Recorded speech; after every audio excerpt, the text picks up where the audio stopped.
તમે જુઓ કે ભાજપ કેટલું ડરી ગયું છે. એને ખબર છે 30 વર્ષથી અત્યારે શાસનમાં હત્યાઓ, બેફામ લૂંટફાટ, ભાજપના નેતાઓના અત્યાચાર, ભાજપના નેતાઓના જે દીકરીઓ ઉપર બળાત્કારો કરીને, રેપો કરીને એને સરઘસો કઢાવવા, આથી લોકો ત્રાહિમામ પોકારી ગયા છે. અને ભાજપને ખબર છે કે હવે આમ આદમી પાર્ટી છે એમને હરાવી શકે છે, ડરાવી શકે છે. અને એટલા માટે ઉપર પણ આમ આદમી પાર્ટીને તોડવાની ખૂબ કોશિશ કરી. અરવિંદ કેજરીવાલથી માંડીને તમામ નેતાઓને જેલમાં નાખવાની કોશિશ કરી, કાંઈ મળ્યું નહીં. સીબીઆઈ, ઈડી અને સુપ્રીમ કોર્ટે કીધું કે સીબીઆઈ તોતાની જેમ, પારતું તોતાની જેમ, ચિંદરાના તોતાની જેમ કામ કરે છે. જે રીતે ગુજરાતમાં દિલ્હીની ચૂંટણી પછી દુર્ગેશ પાઠકજીએ સહપ્રભારી તરીકે ચાર્જ લીધો અને હજી 5 દિવસ થયા છે અને અંદાજે 50થી વધુ મિટિંગો કરી, એટલે ભાજપના પેટમાં તેલ રેડાયું કે ગુજરાતની જનતાને જે ભાજપે અજગરની જેમ ભરડો લીધો છે.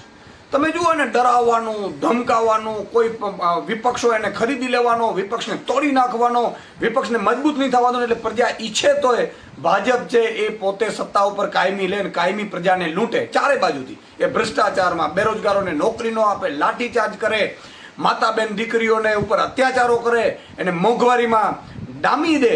આ સ્થિતિમાં જ્યારે ગુજરાતને છોડાવવા માટે દુર્ગેશ પાઠક અને ટીમ આવી છે ગુજરાતમાં, ત્યારે આજે ગુજરાતમાં આમ આદમી પાર્ટી સરકાર, કારણ કે ગયા વખતે પણ 14% વોટ 6 મહિનામાં મહેનત કરવાથી મળ્યા હતા અને 3 વર્ષ છે ખબર છે કે સરકાર બનાવી લેશે, એટલે દુર્ગેશ પાઠક ઉપર ફરીથી સીબીઆઈની રેડ નાખી છે.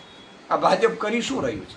તમારામાં તાકાત હોય તો તમારે ખરેખર ચીનને લાલ આંખ બતાવવી પડે, આપણે બીજા દેશો માટે લાલ આંખ બતાવવી પડે. આપણે સૌ પણ વિપક્ષ, શાસક પક્ષ ને વિપક્ષ, આપણે તો દેશને, રાજ્યને મોટું કરવાનું, આપણે લીટી મોટી કરવાની, જો સારું કરે છે ને આગળ કરવાના હોય. અને લોકશાહીમાં તમામને ચૂંટણી લડવાના અધિકાર છે. પણ એટલી ડરી ગઈ ભાજપ કે દુર્ગેશ પાઠક ઉપર અત્યારથી જ સીબીઆઈની રેડ કરી છે. એ આવે નહીં ગુજરાતમાં, એ ગુજરાતમાં મિટિંગો ન લે, ગુજરાતનું સંગઠનનું નિર્માણનું જે કામગીરી એમણે હાથ લીધી છે એ ન કરી શકે અને ગુજરાતની જનતાને ભાજપના ભરડામાંથી છોડાવી ન શકે, એટલા માટે ફરીથી રેડ નાખી છે. પણ ડરવાના નથી. ન આમ આદમી પાર્ટીના નેતા ડરશે, ન આમ આદમી પાર્ટીના કાર્યકર્તા ડરશે. ને આ વખતે ગુજરાતની જનતા ખુદ તમને બગાડવા માટે તૈયાર છે. આ વખતે ગુજરાતની જનતા લડશે. આમ આદમી પાર્ટી તો બધી નિમિત્ત રહેવાની છે, પણ ગુજરાતની જનતા આ વખતે ભાજપના અત્યાચારથી, હવે થઈ ગયું 30 વર્ષથી તમે લૂંટો છો ને, મોંઘવારીમાં, બેરોજગારીમાં, પેપર ફોડવામાં, આ બધાથી ખેડૂતો પરેશાન, મહિલાઓ પરેશાન, યુવાનો પરેશાન, આ બધાનો બદલો છે ને જનતા પોતે લેશે રસ્તા ઉપર આવીને. એટલે તમે ગમે તેટલી ઈડી સીબીઆઈની રેડો કરી લ્યો, પણ આ વખતે ગુજરાતની જનતા પરિવર્તન લાવીને રહેશે, તમને ભગાડીને રહેશે.